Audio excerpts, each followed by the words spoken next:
Bonjour pour la nouvelle séance du traité de la nature où nous utilisons la démonstration avec la méthode de l'absurde, méthode mathématique pour démontrer les différentes options possibles et envisageables appliquées à l'origine de l'existence de la vie selon Bediüzzaman Said Nursi.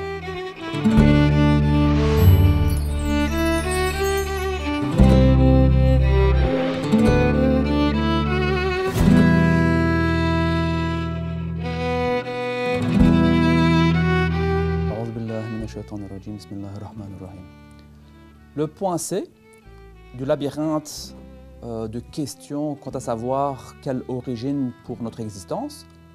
Le point A étant les causes, déjà traité. Le point B étant l'auto-formation, déjà traité également lors de la séance précédente.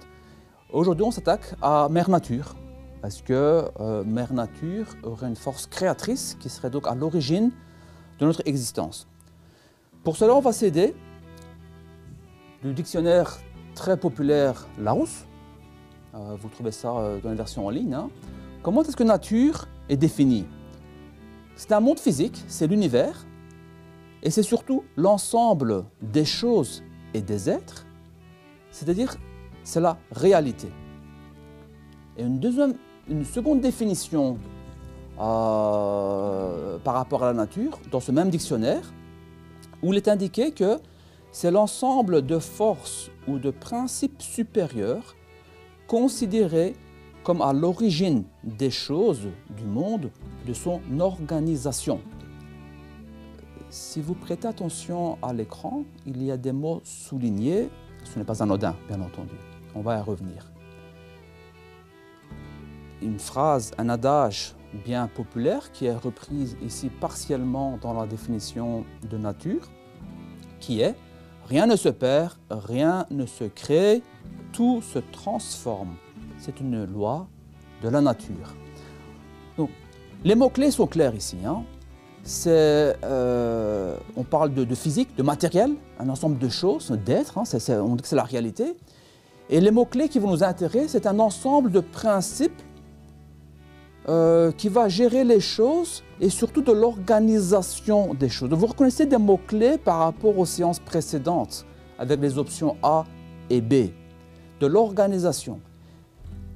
Et rien ne se perd, rien ne se crée, tout se transforme. C'est pour ça qu'on parle en fait de la théorie de l'évolution dans cette approche de la nature, de Mère Nature, parce que l'évolution, c'est en fait lié à la transformation. Quand on transforme quelque chose, il y a une évolution d'un stade initial à un stade meilleur, d'une fonction d'un organe. Si on ramène ça à un être vivant, non pas une chose, mais un être vivant, il y a un stade actuel, il y a une fonction qui doit naître ou doit évoluer, ça évolue. Et on parle de l'évolution, bien entendu, on parle de qui? On parle de Charles Darwin. Enfin, Charles Darwin n'est pas l'auteur ou l'initiateur de la théorie de l'évolution, c'est Lamarck qui l'a précédé. Mais Charles Darwin est venu avec des explications qui manquaient dans l'approche de Lamarck. À savoir, ok, il y a évolution. Lamarck ne définit pas par quel mystère. Charles Darwin vient avec les mécanismes définissant ou tentant de définir les stades évolutifs.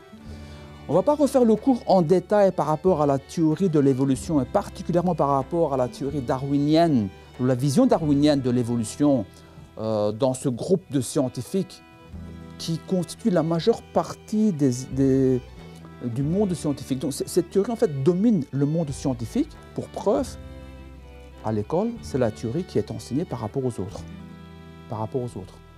Et quand on parle de Mère Nature, la théorie de l'évolution de Charles Darwin n'est pas la seule théorie tentant d'expliquer cette théorie également, mais ça domine le monde scientifique et ça domine notre modèle éducatif à l'école. Alors, Charles Darwin, qu'est-ce qu'il dit? Il dit, voilà, il y a une évolution, ce n'est pas des bonds de géants. Donc on ne passe pas d'une cellule à un reptile en un saut, mais par étapes successives. Il y a de petits changements, de petites évolutions d'un stade A à un stade B, et le stade B étant meilleur que le stade A. Alors c'est quoi meilleur? On le verra dans une vidéo qui détaillera un peu plus en détail viendra avec plus d'explications par rapport à cette théorie-là. Donc je fais référence à cette vidéo pour l'instant. Maintenant, les grandes lignes, qu'est-ce que c'est? C'est, pour l'exemple de Charles Darwin lui-même. Alors, il fait son voyage avec son bateau, hein. C'est l'enfant d'un riche, hein, c'est un médecin, il est extrêmement riche, il vient d'une famille fortunée, il fait un voyage qui va durer quelques années, et il va sur des îles paradisiaques, ci et là, et il fait des observations. Il va observer quelque chose, c'est que il va observer une communauté d'oiseaux sur une île. Ces oiseaux se nourrissent de noix. Alors, les noix se raréfient. Les noix rares commencent à avoir une carapace, une peau beaucoup plus dure que les autres. Et de fil en aiguille, ce sont les oiseaux avec un bec plus consistant, plus costaud, plus épais, qui vont pouvoir continuer leur vie parce qu'ils ont besoin d'un bec puissant pour broyer les noix et les manger. Les oiseaux à bec faible vont disparaître. Au fil des générations, les oisillons qui vont naître des oiseaux avec un gros bec, puisque ce sont ceux-là qui vont se reproduire, qui vont s'accoupler, se reproduire, et la continuité de l'espèce va venir avec cela. Donc, il y a une forme de sélection naturelle. Vous reconnaissez le mot, hein? Sélection naturelle de l'évolution selon Charles Darwin. Donc, il va construire sa théorie sur des observations au niveau corporel, au niveau fonctionnel des espèces vivantes. Jusque-là, c'est bien. Par contre, pour expliquer l'origine de la vie, on doit descendre un peu au niveau cellulaire, comme d'habitude. Puisque la vie n'a pas commencé avec l'oiseau qui a un gros bec. La vie a commencé avant. Avant les oiseaux à petit bec, il y avait d'autres créatures. Et avant, il y avait d'autres créatures et d'autres créatures. Et pour expliquer cela, il faut aller vraiment au niveau cellulaire ou moléculaire. Alors, quand on étudie cela sous un angle biologique, chimique, moderne, contemporain, on se rend compte que, oui, effectivement, il peut avoir une évolution légère d'un organe. D'ailleurs, dans l'islam, c'est toléré. Quand on parle du premier être vivant de Sayyidina Adam alayhi salam, on dit qu'il était haut comme un arbre. Donc ça veut dire une quinzaine de mètres. Aujourd'hui, quand on mesure plus de 2 mètres, on est déjà considéré comme un géant. Donc il y a un rapport déjà 7 entre le prophète Adam alayhi salam et le plus grand, et un grand monsieur aujourd'hui, un rapport 7. Donc une évolution, il peut y avoir. Mais ce n'est pas qu'il y a un nouvel organe qui a poussé. Autrement, aujourd'hui, nous sommes hyper connectés. Pour taper plus vite au clavier de mon ordinateur, il serait bien que j'ai une trentaine de doigts. Je taperai beaucoup plus vite, vous voyez, ça ne va pas pousser. Il peut y avoir des changements morphologiques mineurs, chose que Charles Darwin ne réfute pas, mais chose qu'il prône, c'est que des fonctions vont être gardées. De nouveau, on va se référer au cours qui détaillera la théorie, mais pour démontrer que cette théorie n'est pas viable, revenons simplement au niveau de la cellule. Une cellule est constituée on appelle ça des machines moléculaires. Une machine moléculaire, c'est quoi? Une cellule pour vivre a besoin de sucre. C'est de l'énergie. Il y a des machines moléculaires spécialisées pour capter le sucre extérieur à la cellule et les rendre consommables par la cellule. La cellule a besoin de lumière. Il y a des machines moléculaires spécialisées pour capter la lumière, les photons extérieurs, les rendre utiles au fonctionnement de la cellule. Et ainsi de suite. Donc il y a comme ça plusieurs dizaines de machines moléculaires spécialisées à la vie de la cellule. Prenons simplement une de ces machines moléculaires. Pour qu'une machine moléculaire fonctionne, il y a le principe que certains scientifiques appellent la complexité irréductible. Complexe irréductible, ça veut dire ceci. Pour que j'ai un PC sous mes yeux, pour dire que j'ai un PC, il me faut un écran, d'accord? J'ai besoin d'un clavier, j'ai besoin de la batterie, et puis j'ai besoin de composants électroniques pour faire tourner tout cela. Supposons que ce sont les composants nécessaires pour assembler mon PC qui est sous mes yeux. Ouais? Un composant est une fonction.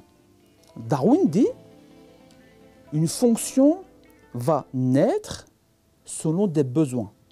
Et cette fonction va être préservée par l'organisme et retransmise de manière génétique à la descendance. C'est la définition même de la théorie de Darwin. Si l'écran est une fonction d'affichage, si le clavier est une fonction de tapoter, et que les autres composants que j'ai cités ont une fonction spécifique, l'assemblage donne l'organe avec les fonctions nécessaires. Mais si la complexité réductible est la suivante, pour que l'organe appelé ordinateur existe, il me faut ses composantes. Ouais.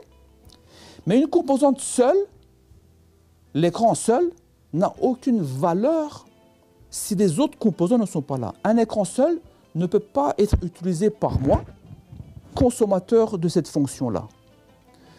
Donc, la complexité réductible veut dire que tous les éléments doivent exister simultanément, être assemblés en même temps pour que la fonction apparaisse. Si la fonction est ordinateur, pour que la fonction ordinateur apparaisse, ces composants doivent exister en même temps. Ramenez ça au niveau cellulaire. Au niveau de la cellule, des machines moléculaires. Donc pour qu'une machine moléculaire existe, il faut que tous ces composants existent. Mais si un composant seul existe, la fonction n'est pas là. Si l'écran seul existe, l'ordinateur n'est pas là. La fonction ordinateur n'est pas là. Pour que la fonction ordinateur soit là, il me faut que tous ces composants soient là. Maintenant, imaginons, avec de nouveau le hasard, méthode évolutionniste font qu'il y a des choses qui se mettent en place, des atomes, des molécules. On est au sein de la cellule. J'ai une partie de la fonction qui est là, mais pas les autres parties. Selon la théorie de l'évolution, cette partie va être abolie par l'organisme. Il ne sera pas gardé par la cellule parce qu'elle est inutile. Pourquoi est-ce qu'elle est inutile? Elle n'est pas là au complet. C'est ce qu'on appelle la complexité irréductible. Pour que une machine moléculaire existe, tous ces composants doivent être réunis en même temps. Dans une machine moléculaire, il y a des dizaines et des dizaines de composants différents. Il y a la flagelle, il y a le moteur elliptique, il y a ce qui va causer le freinage du moteur, l'accélération du moteur. Ça, c'est vraiment au niveau de la machine cellulaire, moléculaire. Pour que cette machine existe, il faut que tous ces composants existent en même temps. Si un composant apparaît seul, le corps, la cellule va détruire ce composant, selon la théorie de Darwin. Ce qui veut dire qu'en fait, et que Darwin dit que ça se fait de manière lente, en fait, ce n'est pas possible. On ne peut pas avoir cette complexité en une seule fois. C'est des éléments simples qui viennent et qui font gagner en qualité fonctionnelle l'existant. Donc, ce n'est pas possible du tout. Alors, c'est un peu détaillé, ça a l'air un peu lourd comme cela, mais c'est ça en fait la théorie de Darwin. De nouveau, hein, on va s'attarder sur le sujet dans une vidéo ultérieure, Inch'Allah. Mais aujourd'hui, rappelez-vous simplement, avec la théorie au niveau moléculaire des cellules, il n'est pas possible que cette théorie de Darwin évolutionniste ait place. Ce n'est pas possible du tout. Donc, du coup, est-ce que l'origine de la vie est mère nature? Ça tombe un peu à l'eau également. Il devient clair qu'on ne peut pas prendre ceci comme référence pour répondre à la question de l'origine de mon existence. On se retrouve dans une vidéo suivante où on va essayer de conclure tout cela. Je vous souhaite beaucoup de santé. Likez, commentez s'il vous plaît la vidéo. Et également, n'oubliez pas de vous abonner à la chaîne si ce n'est pas déjà fait. Au revoir.